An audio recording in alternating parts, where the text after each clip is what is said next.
It's about having that doubt. It's about having that fear, looking at that fear in the face and taking action regardless. Yeah. And the more that we run away from that monster will chase us. It will get bigger. Meet Trang Nova, TEDx speaker, voice and visibility coach, and founder of Voice for Impact. Her journey began not on stage, but as a quiet, bullied child of Vietnamese refugees. From physiotherapist to global speaker, she's lived many lives, and in each one reclaimed more of her voice. In this episode, she brings her full light and fire. Our conversation is a mini masterclass on how women can improve their presence, speak with confidence, and take up space without needing to be louder or someone they're not. You'll walk away with tools to shift how you show up in conversations, on camera, in leadership, and reclaim the power that's already in you. Historically, women have been shunned, silenced, and that still persists today, which is why this conversation is going to be very, very powerful. That's the first lie you could say about what it means to be a woman, is you have to be small, you have to be quiet, you have to be softly spoken. Not take too much space. And you know what? Here we are, owning our voice.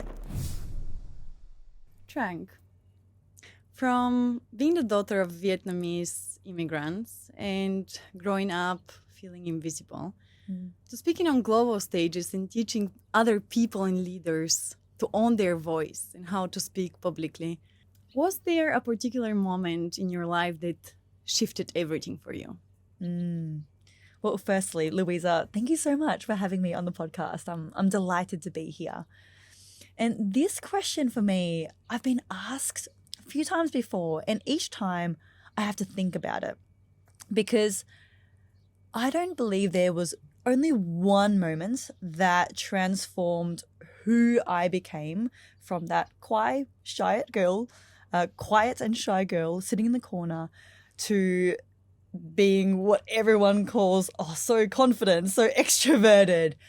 But I do remember there were some opportunities in my environments that allowed me to come out of my shell.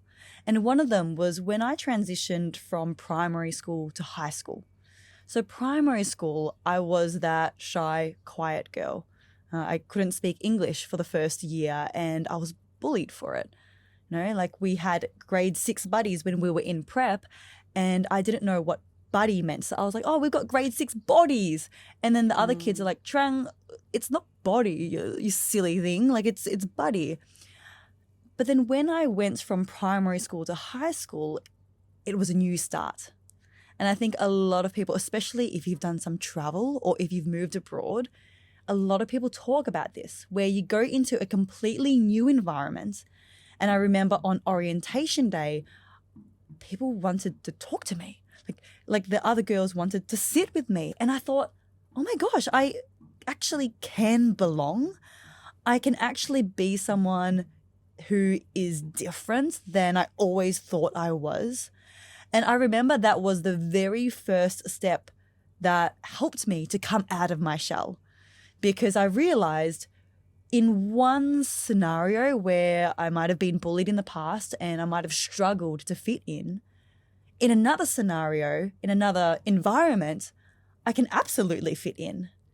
And then that started to open me up to the realization that, hey, the way that other people perceive us and the judgments that we may get from other people, that's arbitrary.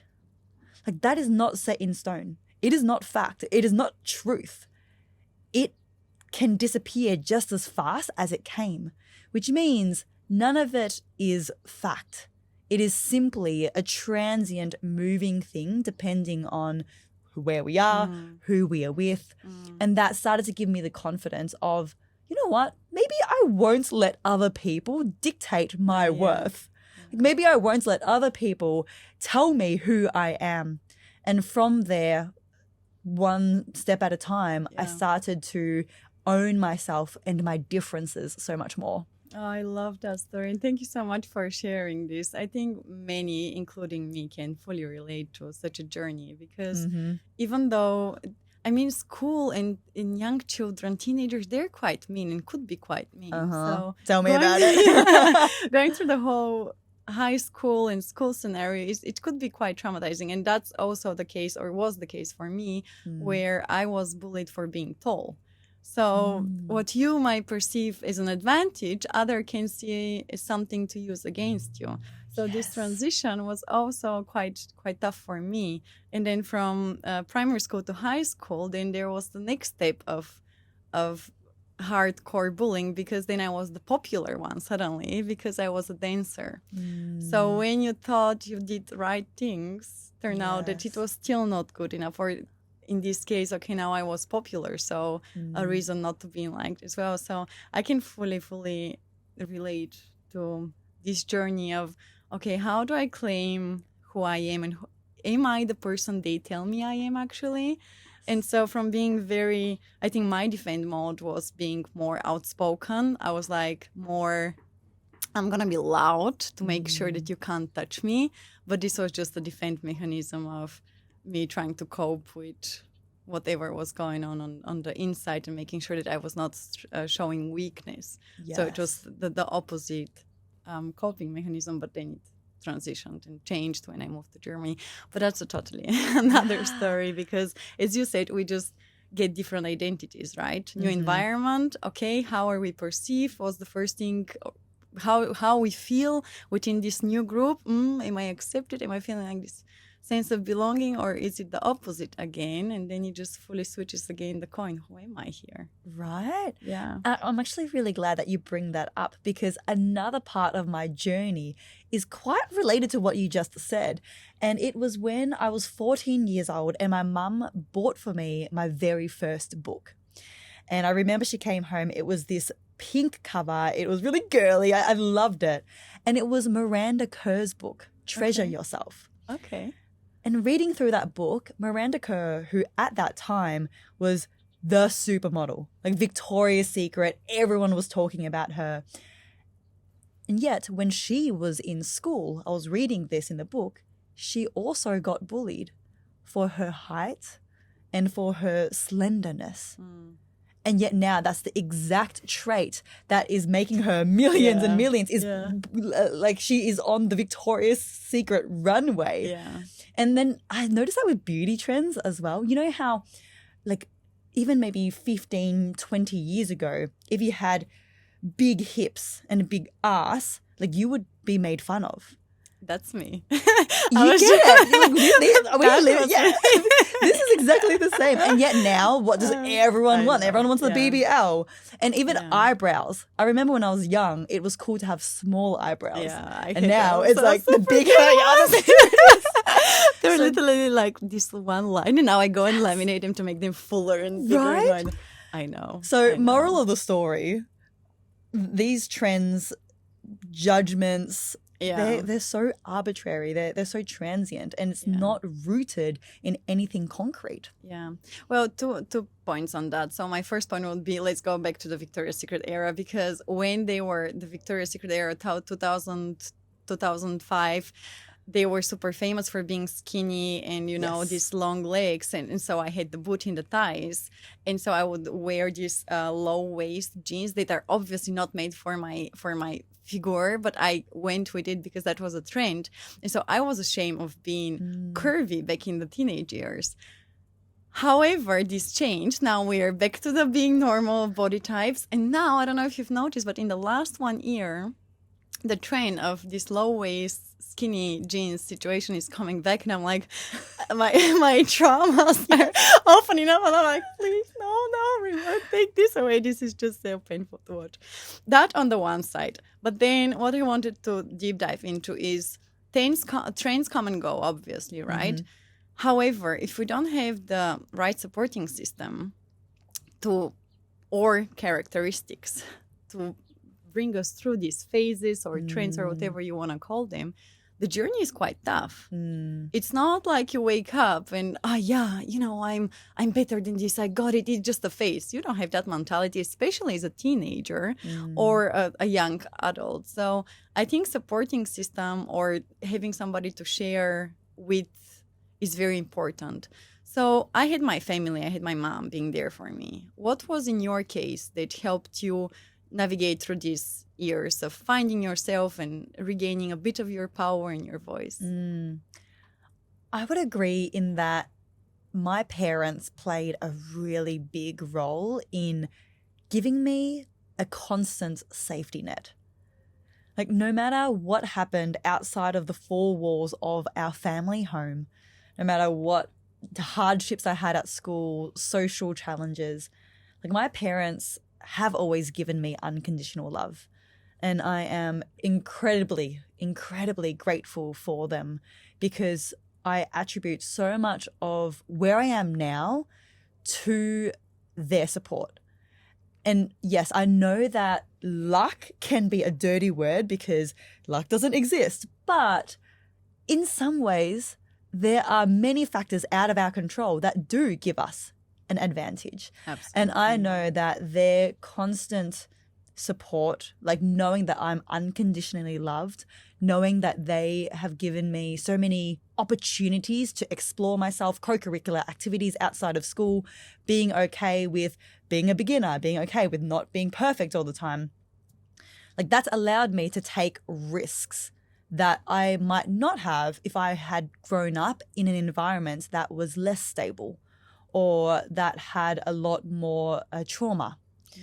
My parents, they are the epitome of the relationship I would love to have. Like, even last time I was in Melbourne, I was having dinner with them and I watched them as my dad had his arm around my mum's waist and, you know, they're like, he strokes her face, and they've been married now for 35 years. I love that. And they are still like that. I have photos.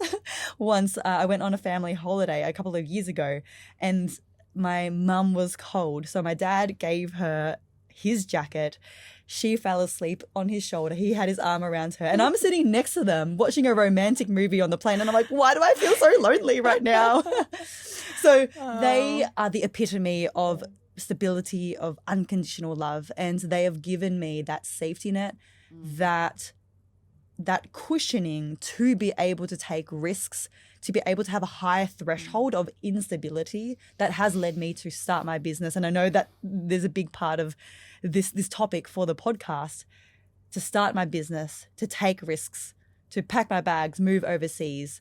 And yes, I've worked hard for that. And I do want to give credit to my parents and luck as well. Yeah. I'm very privileged in that way. Yeah. I feel like I'm gonna cry just because you're speaking my language about how I feel about my family. Yeah. Because I would fully agree that if it wasn't for them, I would never be the person I am, obviously, but where I am as well. Because this unconditional love you spoke about and this support, I was always told, whatever you want to do, we got you. You know, even in hard times, and even if they didn't understand exactly what I was doing or wanting to do, or because they still don't know what I do for a living. So we're like 10 minutes into the podcast and we both got tears in our eyes. Sorry, I didn't want to go. It just touched me so deeply because that's exactly how I feel. And I do think it's luck. It is a privilege to be raised with love, to be raised with attention, not with money or whatsoever else, to be raised with I want to be a parent, and that's why I have children. And I fully agree on every point you said about my risk levels or the I'm out now of our conversation. But yeah, just knowing that you can handle it all because you have your back there. Yeah, you have your supporting system. Yeah. And I do think there's lots of luck in things and like how life turns out. But if there's one thing I would say, beside my hard work, that I'm lucky for, that's my family. I am lucky to be raised with love and supported, and Yeah. So thank you very much for opening on that. This love, when somebody loves you that deeply, it's just overwhelming. It just every time I speak about him, I just feel this overwhelming love coming through. Yeah. And I can see that because like before we started recording, we were already fangirling over each other. And something that I've said about you is you glow and your smile radiates this love. Like, it can be sensed that upbringing that you've had and the environment you've been. It's who you are, and it's who you get to continue to become. Yeah, thank you. I appreciate that. Now let's rewire again. go back to our beautiful conversation. So I know that you also became a what was it? Physiotherapist? Physiotherapist, because your sister is a dentist and your brother is a doctor. My dad's a doctor, yeah, yes. Okay, yeah, gotcha. So I don't want to go that pathway. I know that we all have a bit of conditioning of going through the right path and serving, particular needs. And as you've said in your TEDx speech, you're either a doctor, a lawyer, or you're a disappointment. So I guess I'm a disappointment, but they're still very proud That of me. makes two of us, yes. So tell me more about how you ended up teaching others to become speakers, to be better public speakers, and just I think in general how to communicate better to each other. It has been a ride. It has been such a journey where for 99% of the time, I had no idea what I was doing. Like, do any of us? Yeah. And one step happens at a time, one foot in front of another. And then before you know it, you're here now. To go back to the start, as you mentioned, I graduated university as a physiotherapist. So I couldn't become a doctor or a lawyer, but I was quite sporty. So I met my parents in the middle, and that was the profession that I chose. I was supposed to be a lawyer, by the way. Oh, yeah, you get this, right? Like we live the same life. We've already talked about that. Yeah, sure. And after a few years of practice, there was one morning that changed everything for me. So this was a big change in my life trajectory. I'd gotten up early to go for a run, and when I stepped out onto the footpath to start, I heard a crunch. And I was like, what's that? What's going on? I looked down and I'd stepped on a snail. Eee. Now, not the first time I'd stepped on a snail, and I'm sure everyone has done that by accident. Yeah, of course. But for some reason that morning, I'm just hearing. You can hear you're like, and and the sliminess. Yeah, exactly. Yeah. It was a morning for me, because that morning as I was running, I couldn't stop thinking about the facts that I had stepped on the snail. Like, me going for a run on this day at this time, just doing my own thing, I'd caused such an effect on something outside of me. Like in this case, I had killed something. So it dawned on me that every decision I make has a consequence. And as I continued to run, it became very clear, like a veil had been taken out from in front of my eyes, of how much of a footprint I have as a human and how much of a footprint I could have, especially in the main thing that I would do for work every day. So I started to feel the pull to become more and to do more. And not just to work with people as athletes, but as human beings. And that's when I started my very first business as a life and mindset coach. That was the first type of coaching that I ever did, because I wanted to help people to achieve their potential. And as I started doing this coaching, the feedback was phenomenal. Like, Trang, you've changed my life. Trang, working with you has been one of the best decisions I've ever made. And I started to realize the power of my voice. Like, based on what I say, I have the power to change someone's life. And when you think about it, leaders who've changed history, they've done so because they spoke up using their voice. And they moved people to take action, to work together towards a shared mission. So I started to see that this could be the perfect amalgamation of my strengths, something that I enjoy, and purpose.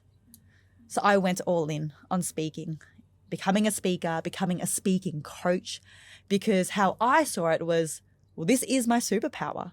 Like, my superpower is my ability to move people with my voice, whether it's helping someone to run a marathon back when I was a physio, or helping someone to start a business, helping someone to change the way that they saw themselves and sell their house and move states to pursue their dreams. Yeah.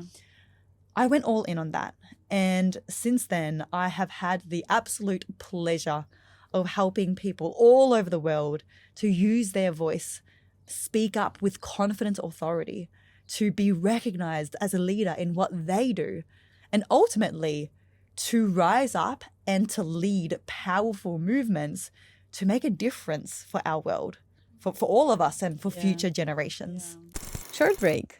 If you enjoyed this conversation, please make sure you like and subscribe to this channel. It means the world to me, and it keeps me motivated to keep on showing up and bringing these beautiful ladies on board. Now back to the episode. I love that, and I love that you found your strengths and purpose together and combined them, and you are here where you are currently. And yeah, that snail, sorry for you, guy, but it changed the trajectory of everything, as you said. So yeah, like it's it crazy, pays its right? price. It's crazy that this one snail had this much of an effect on my life trajectory. So I always joke that this snail, I've called him Gary, by the way. His name's Gary. Oh, I love it too. Like, he's going to have a book written about him one day. I swear he will. He deserves it. But it's wild that the littlest things, like stepping on a snail, could have the potential to change our life. And that shows how there are opportunities in front of us every single day. Absolutely. Like there are small things happening every day. The little conversation we have when we leave the house, or that snail that we step on, or the way that we might spill our coffee. Like there are small things happening every day. And it's up to us to stop and reflect to bring out this opportunity for change. Yeah. And how cool is that? Like there's opportunity knocking on our door every day. And use it as an opportunity or as an excuse. You know, that's also this happened, so I'm going to be a victim and I'm going to complain about it and my life sucks or whatsoever. Or, oh, well, this happened and it was not a pleasant experience, but what can I take out of it to make the next step or to improve my day or my life or whatever's going on for me. So you never know from which corner something might jump out and change your life forever. You Seriously. never know. I've binged your content now that I invited you on my podcast and got a bit deeper in everything you're teaching and coaching. And so since we have women listeners that are tuning in for our beautiful conversation, I want to focus on some advice you can share for them. And of course, for me as well, as one of my listeners, you know, on how to speak more confident, how to build this beautiful charisma that you have around you. The moment you just open this mouth, you're like, there's this shine come out of it. So let's start from the topic of confidence. Yes. What are some lies or some false informations that we as women have internalized for ourselves about being confident? Oh, this is good. This is juicy. We're getting into it. Yes. And yes, firstly, I want to make that acknowledgement that this is such a relevant conversation for women. Historically, women have been shunned. Women have been silenced, and that still persists in our modern society today. Like there's research that shows that women will underestimate themselves. Women will shrink themselves compared to men in the work setting, in society. Like this is still persisting today, which is why this conversation is going to be very, very powerful. And I can't wait for more women to hear this. And this is the reason why not just his plus one is also existing. Right? Like we ain't just plus one. We are our own being and we get to own that shit. Yes. Amen. That's going to be my new intro everywhere. Yes.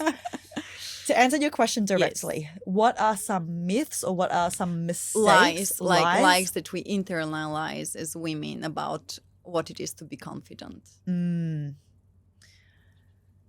I remember growing up and my mum wanted me to have the right etiquette, to be a lady. And she said to me, hey, Trang, if you want to be a lady, you need to be like really girly, cross your legs, cross your hands and be quiet and speak softly. And that was her version of what a woman should be. And I know this is a little bit different to what a lie to be confident. I'll get there. Yeah. And then now it's funny because when you look at my photos of me speaking, all of the time, my legs are apart. Like I'm standing up tall. I'm gesturing very large.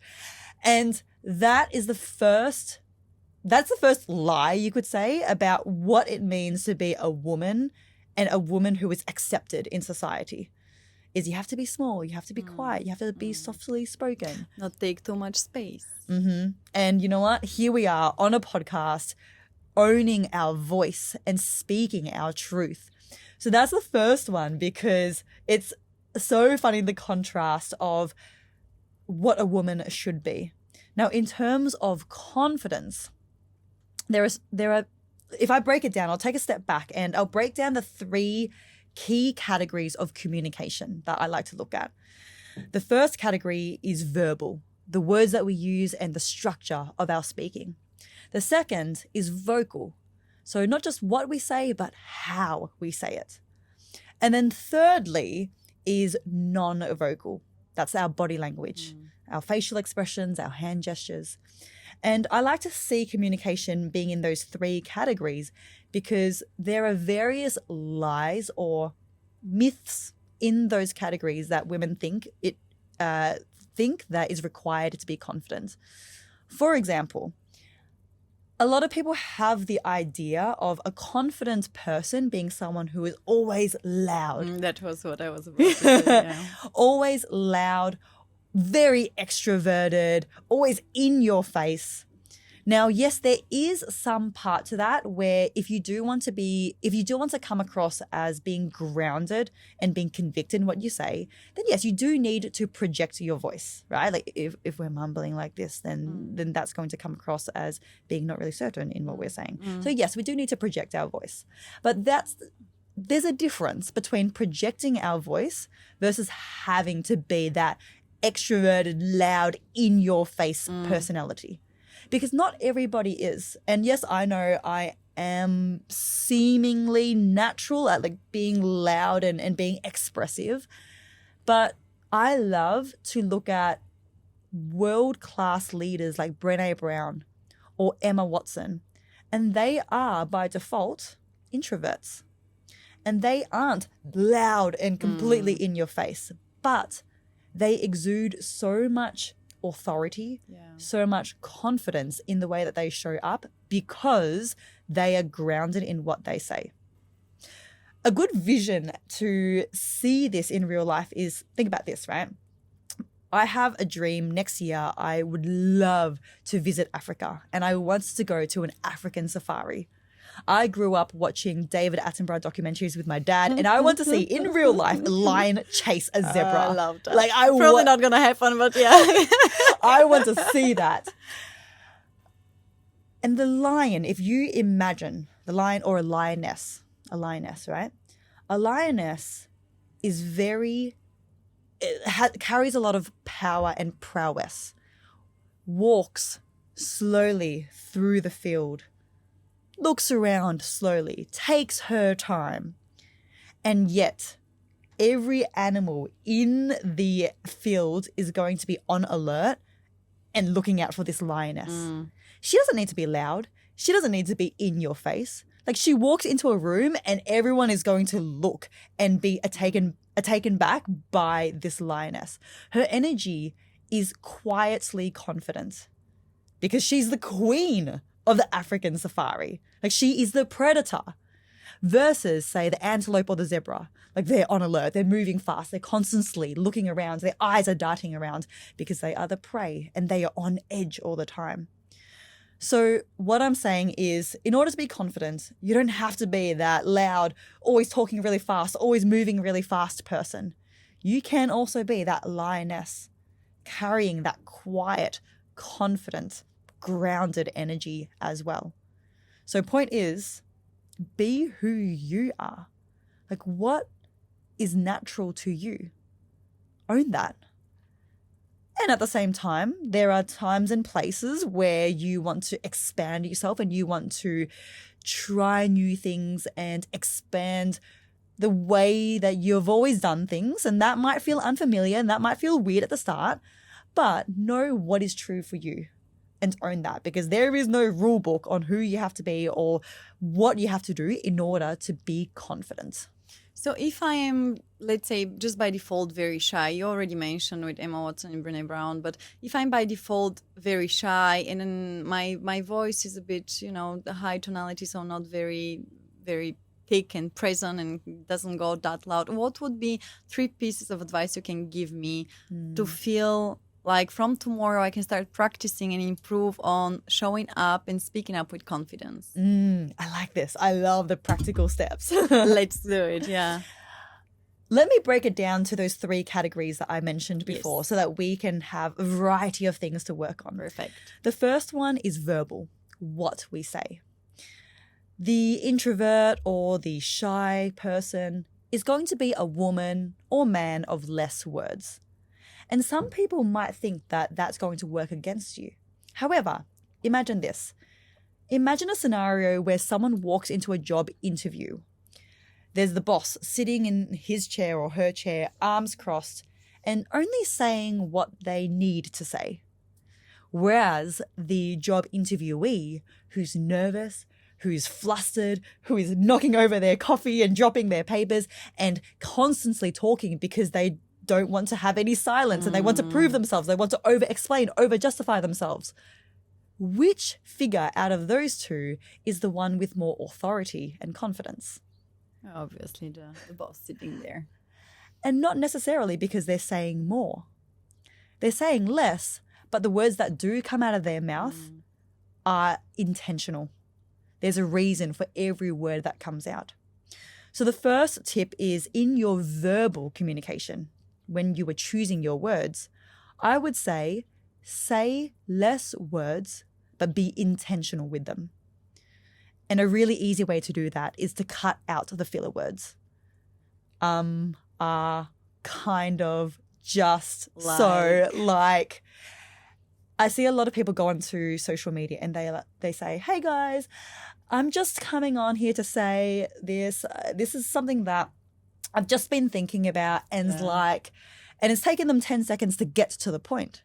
And in those 10 seconds where they've been adding these filler words and justifying what they are about to say, it dilutes their message and it dilutes their authority. So cut out the fluff. Go straight into what you want to say. And that's exactly what we've done on today's podcast. Yeah. This is what you said. We're going to go straight into it because what we need to say, our message, is the most important. And that's what that's what they're looking for. Yeah. And own it, right? Yes. If you decide to say it, to take a step, then go for it then. So cut out, especially just. I think women do this a lot. I'm just here to say, I just think. The word just doesn't add anything to our message except weaken whatever it is that we are about to say. So watch out for those words. I love that already. So good. Yeah, keep on going. Yeah, the practical stuff. My brain loves these steps. Let's go, yeah. Okay, the second one is vocal. Not just what we say, but how we say it.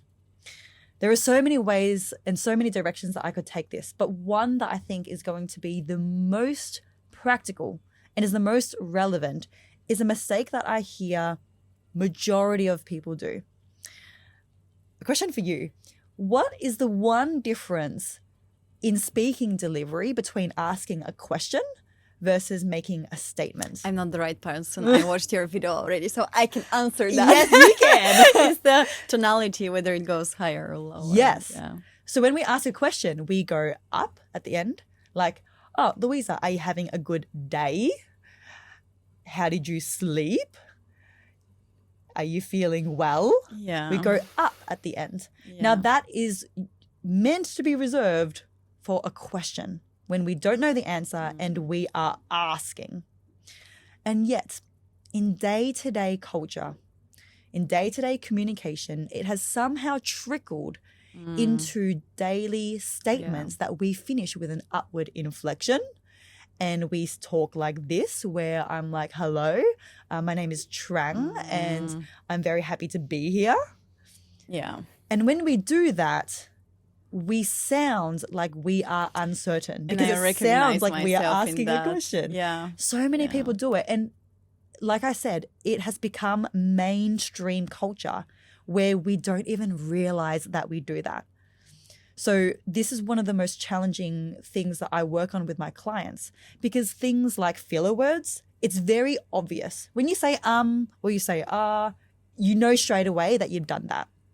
And However, especially if you're aware of it. So if you're made your awareness stores that, so you know, okay, next time I say like, then okay, I'm gonna be more aware, and then you can definitely quicker Yes. improve on that. Yeah, it's tangible, right? You can pick up on it, Yeah. up on it quickly.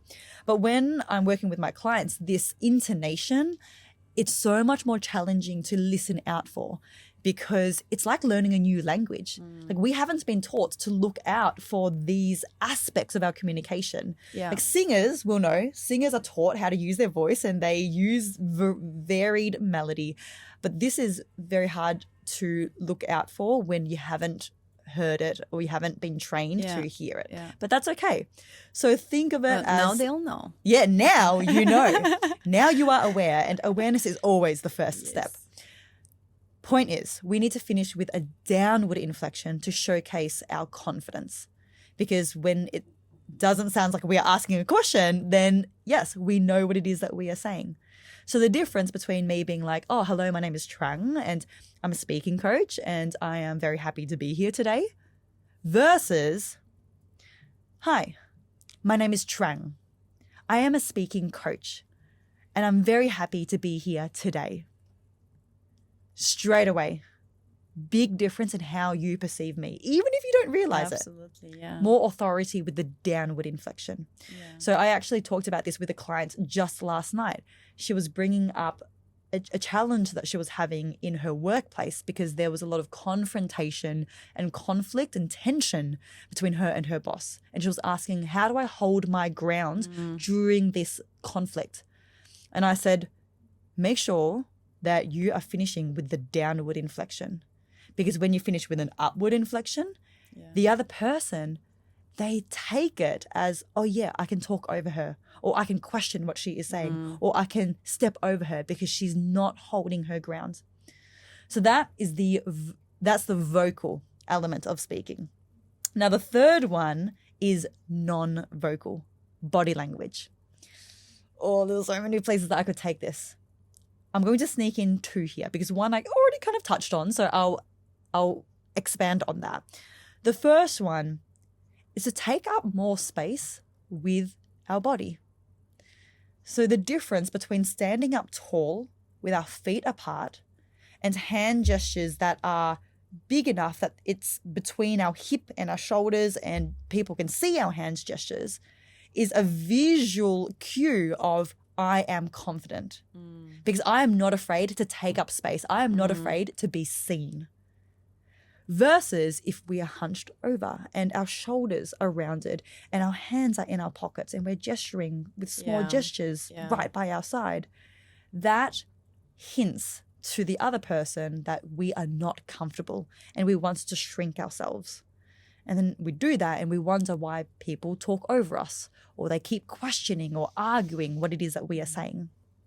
So that is the first one for non-vocal. Take up more space with your body. The other one I want to add in, because this is a big one as well, is to make sure that you maintain eye contact. I know this seems obvious, but how many of us are actually doing it when we are feeling nervous? Uncomfortable. Yeah. And it's when we are uncomfortable that counts, because in those moments, we don't want to give that away. Like, we want to show that, hey, I might not be feeling that comfortable, but I want to exude that, and I want to be seen as more confident, and I want to feel more confident as well. So eye contact, especially at the end of our sentences. So in the middle of our sentences, sure, we can look away. It's organic to think and look away. Yeah. But at the end, when we are wrapping up a sentence, that is when we should maintain eye contact. Yeah. Because what is the one thing that liars do? They will break eye contact, because the eyes are the windows to the soul. And if we maintain eye contact while we are lying, then we get scared that we're going to be caught out and we're going to be exposed. So liars will break eye contact, which means if we want to be really confident, if we want to generate more trust and more reliability when we're building rapport, make sure we finish with eye contact at the end of our sentences. This is gold. Seriously, these are so good. I love them. I'm absorbing every sentence you're saying. I'm like, okay, I did this in that conversation. How can I fix that? And I did that. So I love this, and I hope that the listeners love them too. This is so valuable. Yeah. I'm going to be egoistic and ask something that I personally perceive in my communication. So I don't have the problem with taking space because I'm tall and big in general, and I just have, I think, a good posture in general. Yes. However, the moment it starts difficult for me to express or point out something, my voice, I'm just very quickly on the line of getting this a very high voice when I'm almost gonna cry, when I'm wanting to call out something that doesn't fit me.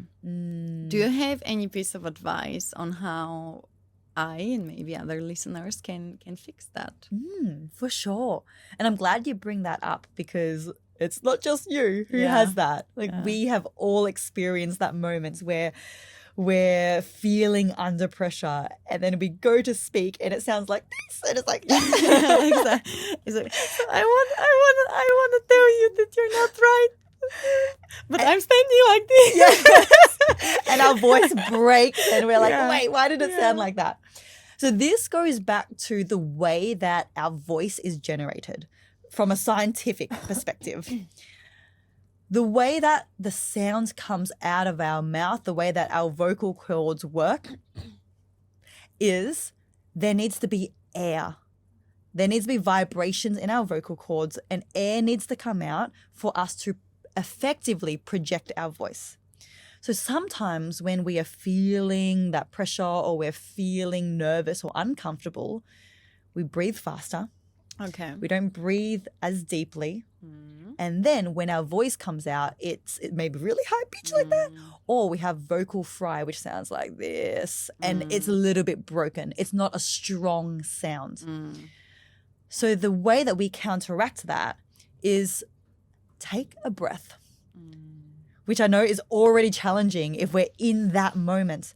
However, let's role play this for a second, and let's pretend that you are asking me a question that I feel a bit nervous about. So, Louisa, maybe you can ask me, hey, Trang, why should I hire you when there are so many other speaking coaches out there? Yeah. Can you ask that? So why should I hire you when there's so many other applicants we have right now? Well, you should hire me because I've got so much experience, and I've been working in this field for so long, and I've seen it all, so I know what I'm talking about. Yeah, That's version so you're 1. speaking from very high. That's version 1. And then can we do that again? Do you Yeah, mind? of course. So, Trang, why should we hire you when we have so many applicants in the pipeline? You should hire me because of my experience. I've been working in this field for 10 years, so I have seen it all and I know what I'm doing. If you can tell the difference, I for sure can. I for sure can. there were 2 main things that I did differently with the second version. The second version, I took a breath before I went to answer. And yes, that took an extra 1.5 or 2 seconds. But where a lot of people think that the silence is awkward, I don't think that was awkward. I don't know if you thought that was awkward, because to me, when you have that extra moment, it's authority, right? It's not awkward, it's authority, because it shows I am thinking about what I'm about to say, and then whatever that comes out of my mouth next is going to be valuable, is not just me reeling off whatever that comes up to my mind, and I'm not just making things up. It is intentional and it is factual, like what I'm about to say. It generates more trust. But the other part is I spoke a little bit slower in general. And that allowed me to make sure that I could breathe in between my sentences and I'm not gasping for air. And when you can breathe, then you can generate more sound and you give yourself a chance to think about what you want to say as well. So it's win-win. How do we achieve that? Because in theory it sounds, I'm like, yeah, makes sense. Yeah, check, take a breath, check, okay, then speak slowly, check. And how do we apply that in every day? How do I practice to become as a confident speaker as you are? Yeah, it's always easy in theory, isn't it? How I see it, and this is my approach to speaking, speaking is an art and it's also a science. It's a skill, and it's a skill that anyone can learn, practice, and master. You don't have to be born naturally good at speaking to get good at it. It's like riding a bike or playing the piano. So I am a fan of practice. And practicing by yourself needs to precede practicing with other people. Because when you are by yourself, then you have the safety, you have the concentration, and you get to experiment. You get to play with the edges of your voice. Yeah. So even when you're recording a solo podcast episode, or if you are speaking to Daniel maybe, or when you are by yourself or with really close people, you can have more mental bandwidth to take that extra half second to breathe, that extra second to take a breath. And now you are developing the habit and the muscle memory to do that day to day when you're not thinking about it as much. Like that's what a habit is, right? Like you do it enough times until it becomes subconscious and you don't need to think about it as much anymore. So I believe it's best started on your own. So with you having a podcast, the perfect time to practice that is solo episodes where you get to play around with extra long pauses. Maybe you play around with cutting out those filler words. You play around with projecting your voice more. And then through regular practice on your own, if you're really dedicated, set aside 10 minutes a day, practice in front of the mirror, do that dedicated practice. And then when you are in real life situations that you don't have as much mental bandwidth to be focusing on your delivery because you're thinking about the other person and what you are going to say, it will start to come out more naturally. Yeah. I hear you. I note it down and I'm going to listen again to this part of the episode. I have so many questions for you. Okay. Seriously, I don't know where to begin. Let's go back on the topic of silence. Yes. This awkward silence in the elevator, in the meeting, in whatsoever. The previous version of me would be the clown. I would try to entertain everyone, fill the silence because I was not comfortable with it. And at the same time, I just, wanted to save the situation. The newer version of me has let go of that. Now I don't do this anymore. I'm just going to sit in the silence, look at them. And I'm like, you fuckers, I'm not going to save you now. If you want to talk, talk. If you don't want to talk, I'm not going to be here the saving mommy every time. I know, however, that it comes maybe from a people-pleasing background, or I don't know whether women tend to do it more. In my experience, I do think that's the case, but that's very subjective, no research behind it. What would you say about that particular silence part where we want to really fill it up? How do we get over that? How do we just sit with it? Sit with the discomfort of everybody being silent in a room? Yeah, this is great because before I mentioned how people perceive the pause or silence as awkward. But the first part of this whole shift is to reframe the belief that it is awkward to it is authority or it is connection, depending on the situation that you are in. Yeah. Because to me, sometimes when you are in a job interview, when you're at a coffee catch up, when you're at a networking event, when there are extra moments of silence and you can gaze into each other's eyes or you can smile at each other for that extra second or two, that is a whole different realm of connection that is not wasted. Like we don't need words to connect. We don't need words to fill up each moment of silence. We can absolutely have authority and connection and comfortability in the silence as well. So the first part is to reframe that whole belief. Reframe that whole belief through finding evidence that this is true. And if you listen to Diary of a CEO podcast, my favorite one. Fabulous podcast, right? Incredible guests who are interviewed by Stephen. You will start to see that they are very good at this. They are very good at taking that breath before they start answering the question. They are very good at taking a moment to think about what they are going to say next. So start to seek out evidence of people who you look up to that apply that silence. And then once you've sought out that evidence, and let's say you've got a list of your 3 models who do apply that silence really well, see if you can channel your role model. See if you can channel them, because research has shown that even just imagining and channeling the person who we admire, we will start to speak more like them. Our mannerisms start to be more like them. And that's great if we want to grow and evolve ourselves and embody the newer or more evolved version of who we are now. Yeah. So I can share that I've got various role models in my life. And one of them is one of my very first speaking teachers. His name's Vin Zhang. Some of you may have heard of him. He's one of the best speakers in the world. And at the start, when I would feel nervous before going onto stage, or if I'm at a networking event and I'm feeling awkward because I don't know anyone there, I would think to myself, okay, put yourself in Vin Zhang's shoes. Channel Vin Zhang. What would he do in this situation? How would he talk? Yeah. How would he hold himself? And just by channeling that, then I get to become more of that. So channel these people who you notice maybe on the Diary of a CEO podcast. It's my favorite host either way. Right? So, yeah. Channel his comfortability with silence. Yeah. And then you will start to exude that behavior more naturally, because you've put yourself in the shoes of someone who you do admire and you want to be more like. Yeah. And some people might hear this and they're like, oh, but then isn't that a bit fake? Like, are you not being yourself?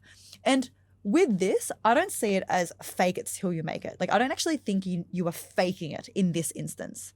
What if this is who you are because you want to be more like this person? Yeah. Like, who's to say that this isn't you? Maybe you haven't exuded or you haven't been able to bring out that part of you up until now. But then what, are you going to be stuck as who you are now for the rest of your life? Like, there are new parts of you that are waiting to come out. So just because it feels unfamiliar, just because you haven't done it yet, doesn't mean it's not you. Yeah. If you see it in someone else and you admire it in someone else, it means And you want to be it as well. Yeah, then that means it is you. Yeah. And I guess the visualization I currently have is just you have a current pair of shoes and you just want to have bigger one. And so it's a step to the next pair of shoes. Okay, that's maybe an interesting visualization of mine. But okay, so if he has Steven, in my case, yes, shoes number 50 and I'm still in 40, well, then it's the next step to get to what I aspire to be. I like that. Yeah. Makes sense. Mm-hmm. Yeah, I love that. What do we do with self-doubt though?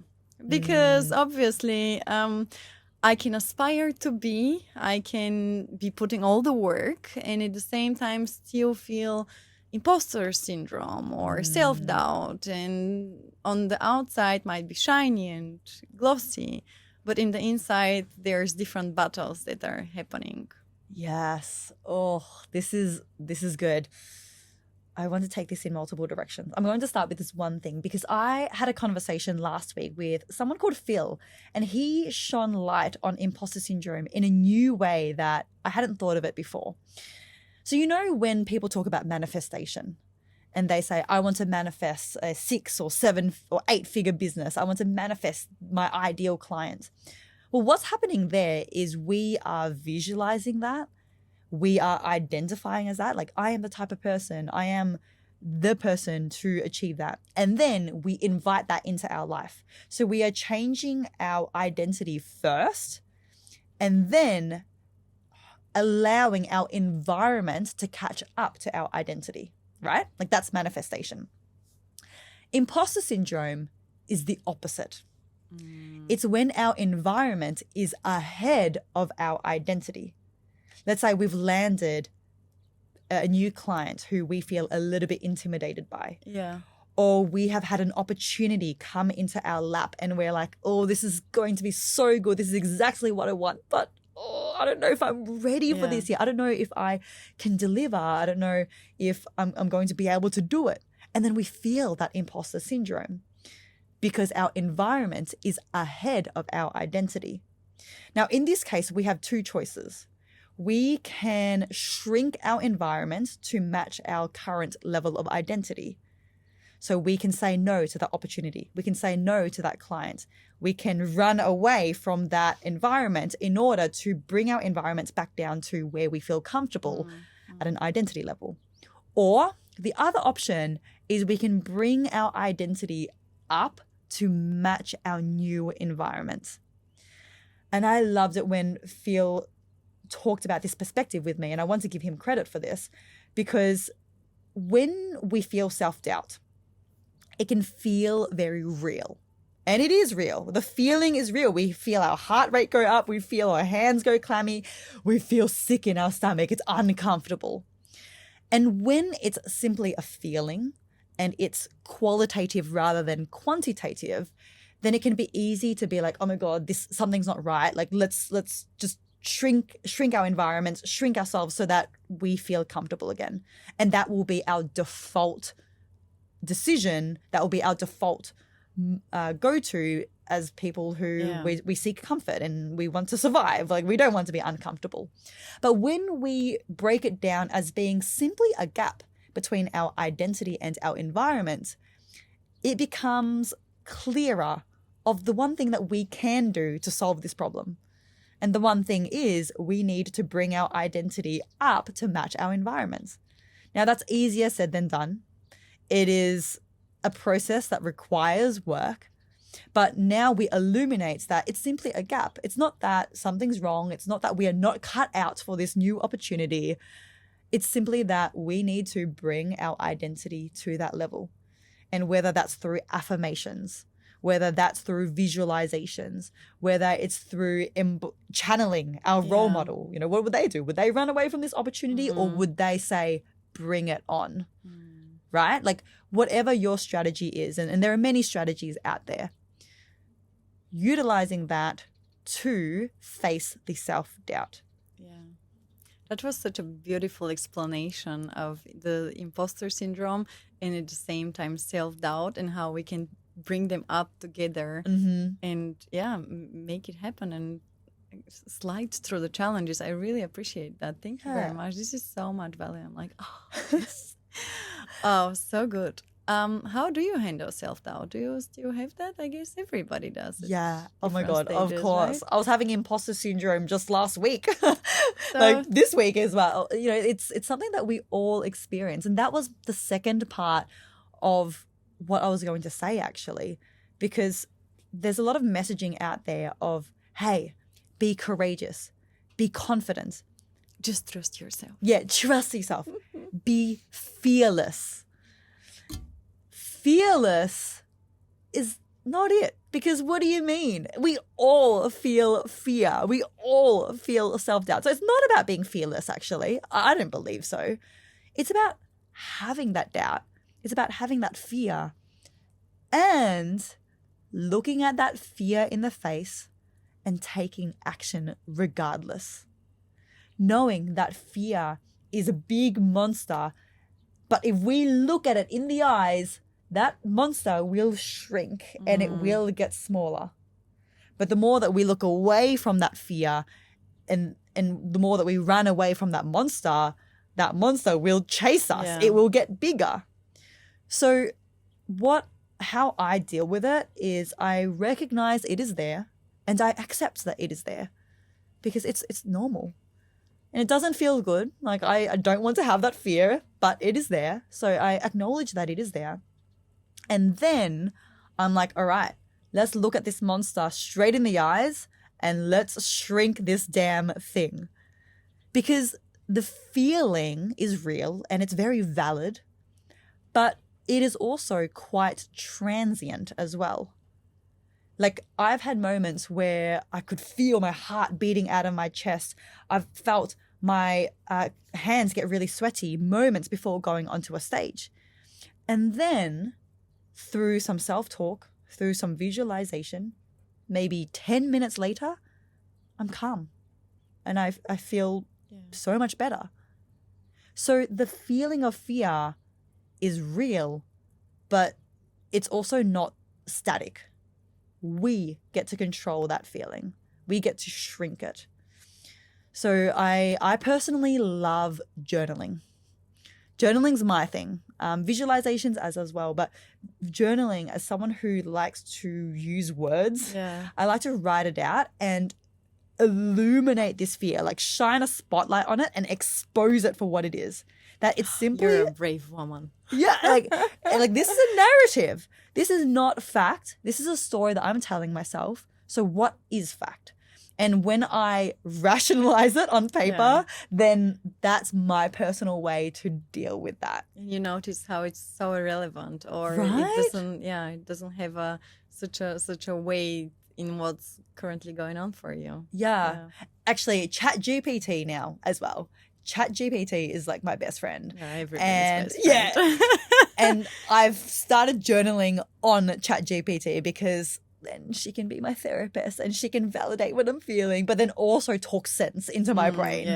And it's kind of like having a coach in your corner, it's right? super like good. A therapist. It's super handy. So I might say, hey, this opportunity has come around. I am feeling like this. And I literally say to ChatGPT, am I just being silly or is there truth to this? And then it responds, it's normal how you feel. Yes. And I'm like, please give me the validation. Yeah. Yes, give it to me. And then she'll be like, but is this just a story that you were telling yourself? You know, what is the evidence? Is this rooted in fact, or is this something that you have continued to build up more and more until you've believed it as your reality? Oh, that's so strong. Yeah. And then I'm like, okay, I've been called out. Thank you. Where's the evidence? Yeah. Super powerful. One thing on the ChatGPT situation. My boyfriend Daniel, he journals in his journal because he thinks it's very important still to have the handwriting and just the flow goes in a different way. But then he scans it as a PDF and uploads it to ChatGPT and then gets the same value as you do. Oh, yeah. But since he doesn't want to skip the process of handwriting, so he'll just upload it and say, okay, this is what's going on for me. Let's talk. Yes. So let's get into the bottom of this. Maybe that can help you. Actually, that's a good one because.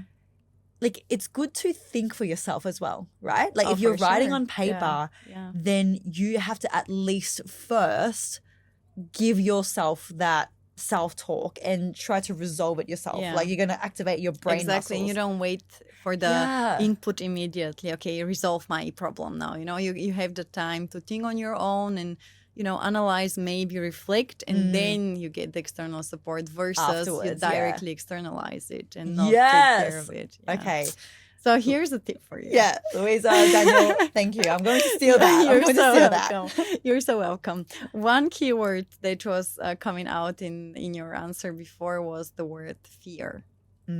So many women, me as well included, consider ourselves or have the fear of being too loud, too much, taking too much space, too expressive, too emotional. Can you address this fear? And is it a real thing, or is it something that we've just built ourselves in our minds?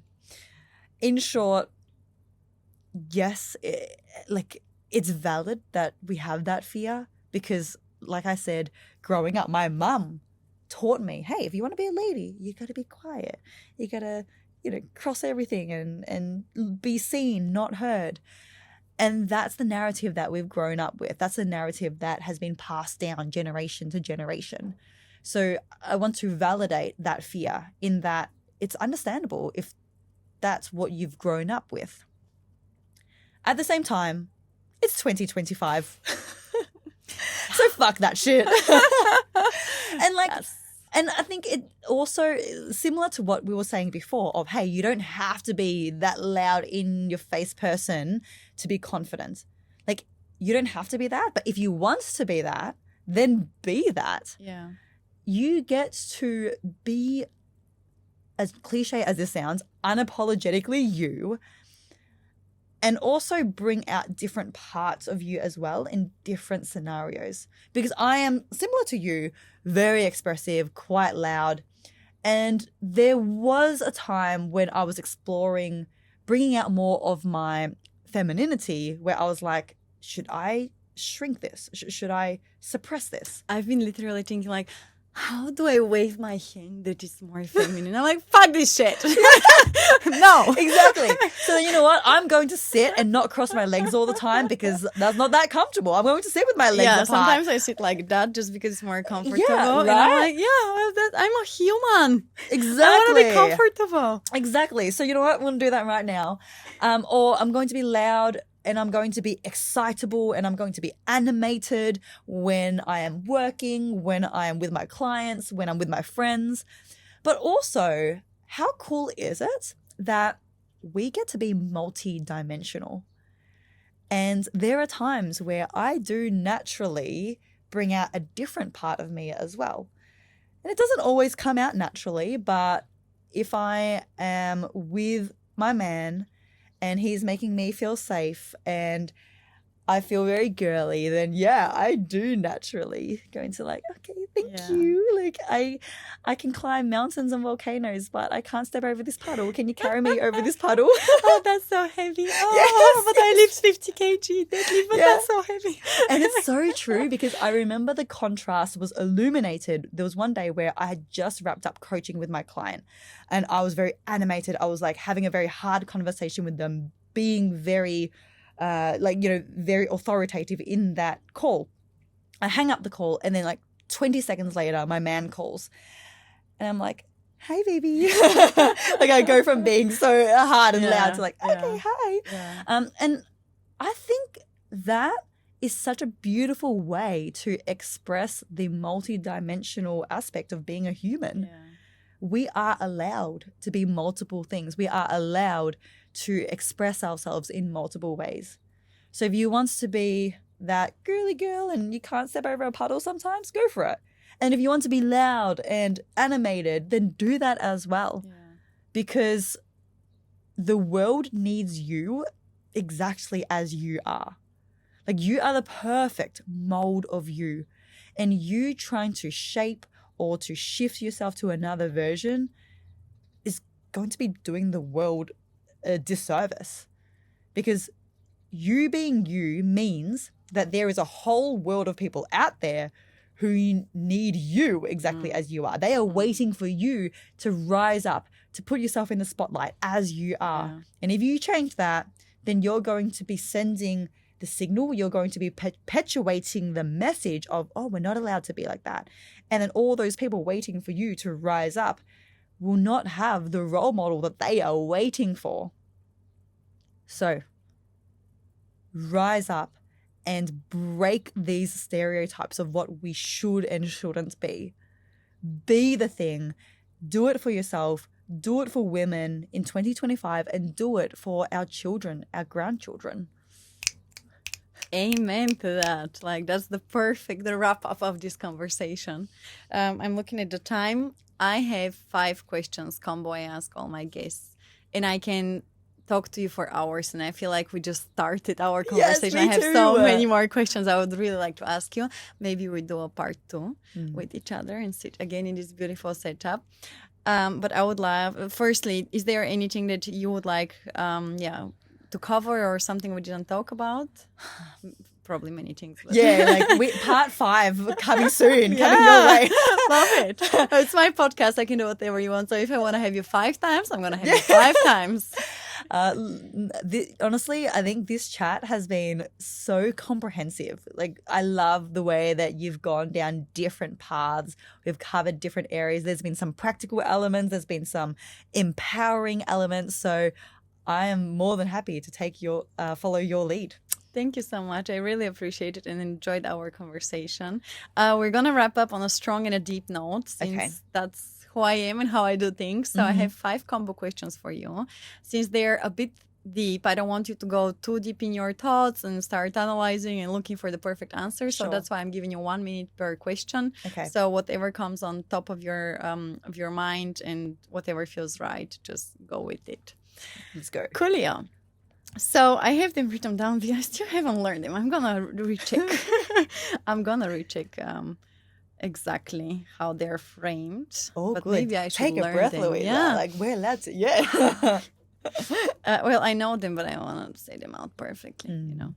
So, Trang, what's the boldest move you've made that no one really knows about? Oh. I would say in my personal lifestyle, I changed my lifestyle 6 years ago to become plant-based. So vegan, you could say, however you want to say that or look at it. That one I don't talk about all the time because it doesn't necessarily come up. It's not always relevant. However, that was bold because to me, I used to love the taste of meat. I have friends who love meat. I am in circles of people who make fun of vegans. And it was a personal choice that I made because it was in alignment to my values. And I decided to go down that path, even if it meant that I may not fit in anymore. I'm going to be a part of society that is minority. And yeah, I may be worse off for it. But I decided to make that decision that was in alignment with my truth. I appreciate that. Thank you for sharing it. And yeah, 6 years now. Yeah, how many? 6 Okay. years. Congrats on your journey. Yeah, thank you. Yeah. Thank you. Love it. Thank you. What's one thing that you're proud of that really rarely gets acknowledged? Ooh. I would say it's my empathy. This is something that my friends say, my family say, my clients who work with me say, because that comes out when I am close with people, when we get to that level of connection and when people see my life behind closed doors. It's the empathy and it's the kindness. And you may be able to sense that, of course, on podcasts and when I'm out and about, that like the compliments I get more is, oh, you're confident and you're so inspiring. Yeah. You do so much. Yeah. And it's less so, oh, you're kind or you're empathetic. That's more, my inner circles who see that. Yeah. And it's such an important quality that I feel like it's disappearing more and more in the world. And we don't know how to be humans anymore, how to interact with each other with humanity and empathy. And I appreciate that fully because it's a super important one for me as well. And I perceive myself as a very empathetic person as well. So when I hear that, I'm like, yeah, thank you. That's how I want to be seen as well. Yes. Yeah. Thank Yeah. you. Beautiful share. What are you? Nope, I have another one before that. What matters most to you at the current stage of your life? Oh, these are good questions. I told you this stuff to finish it off. At the deepest level, what matters most to me is that I am living a life in alignment to my highest self. Because when I am 99 years old and I'm on my deathbed, I wanted to look back at a life of, yes, adventure and fun and like success and abundance, all those things.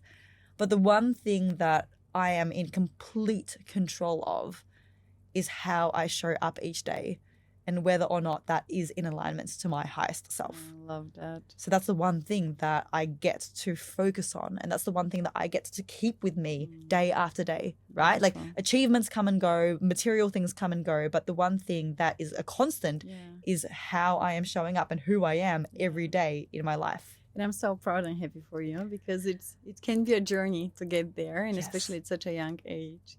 Yeah. Thank you. Thank you. Next one. All right. What are you most proud of in your life? Oh, I know. I'm so...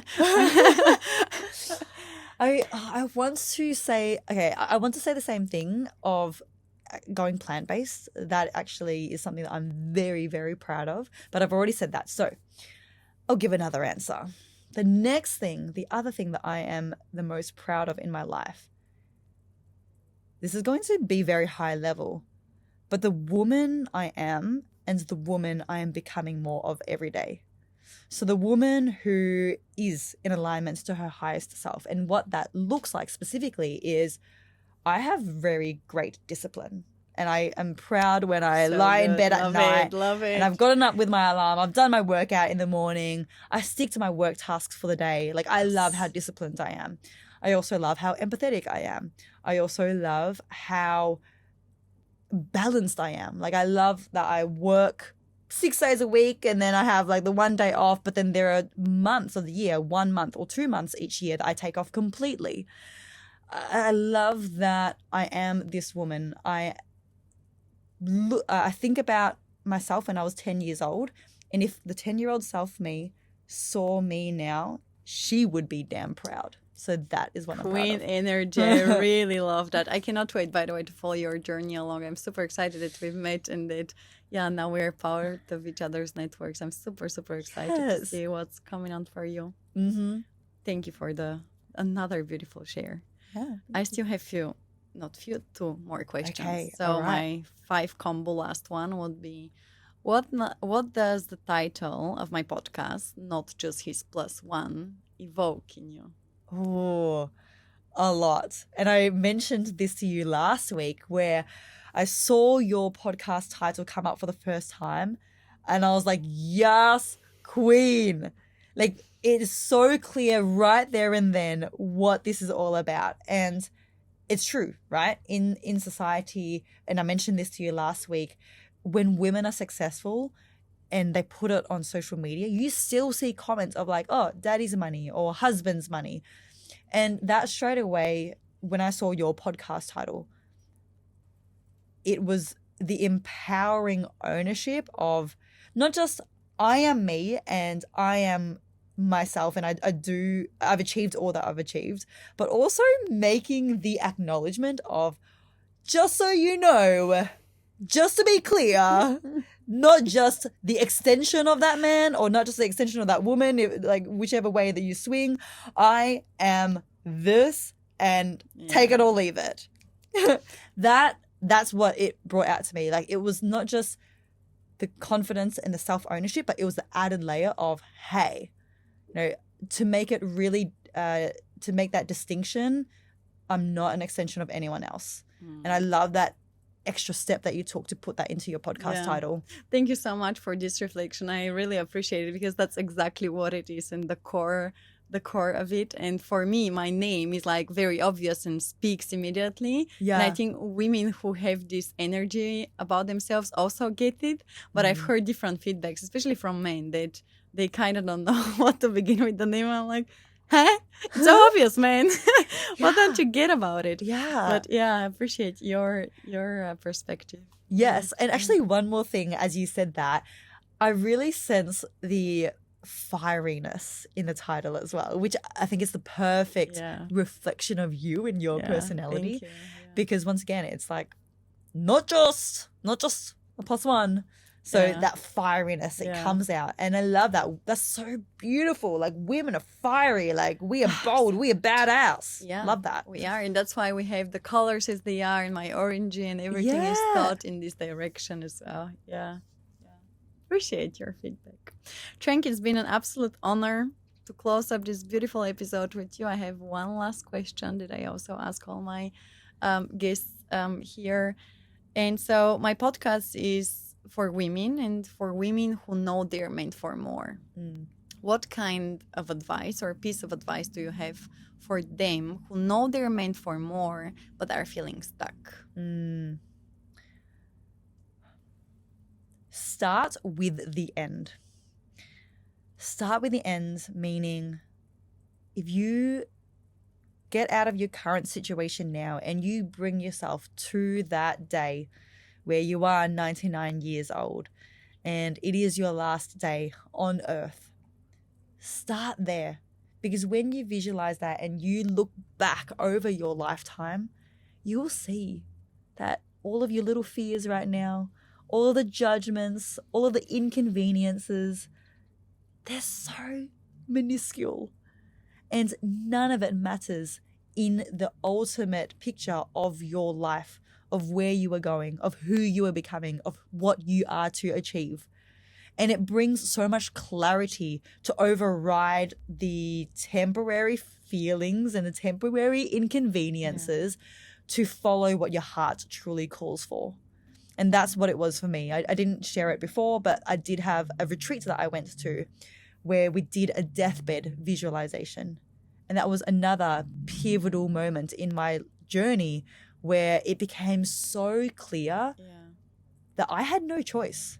Like, what do you mean I'm going to continue on this path for the rest of my life? Like, no way. That makes me sick thinking about it.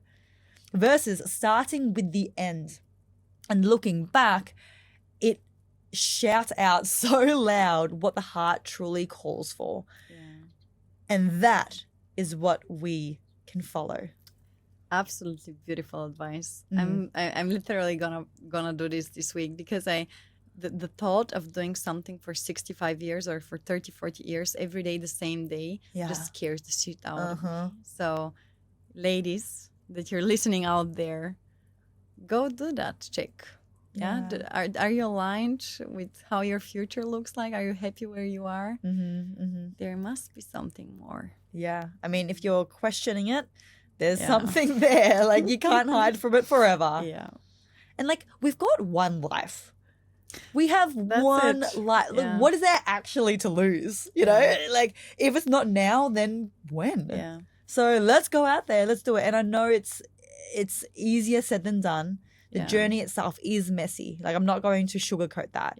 Like, it's messy. There are times we're going to hate things. We're going to question things. We're going to be uncertain. Once again, though, like, what is there actually to lose? My one question always when I want to do something bigger or more dramatic or drastical is a change of my life or something that I'm quite scared of. I always ask myself, okay, what's the worst that can happen? You know, okay, so if we publish that, what's the worst that can happen? And if the answer is not somebody's gonna die, then I just do it. Because that's the worst that could happen. Everything else is so irrelevant, and it's just gonna be temporary, right? Even if something bad happens, it's not gonna be forever. It's gonna take, I don't know, you're gonna be angry, upset, hurt for 1 hour, 3 hours, 3 weeks, okay, and then it's done. But it's a fraction, such a small fraction, if you put it in the big picture of your life. That is true. Like, there's a video on YouTube that I used to watch to remind myself of this. The video is 30 minutes long, and it's a time lapse of the universe up until the universe will end. Okay. Interesting. And, like, you see that in this time lapse, like, within the next, like, it's the tiniest time frame, like the first 2 minutes of this 30-minute video, like, the solar system already explodes because the sun explodes and it swallows everything up.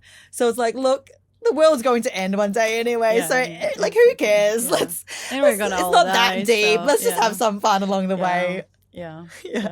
I love it. Trang, it was such a pleasure having you on my podcast. I really enjoyed our conversation and really hope to have you back soon again. Yeah. Thank you so much, Louisa. It's been a delight. Thank you.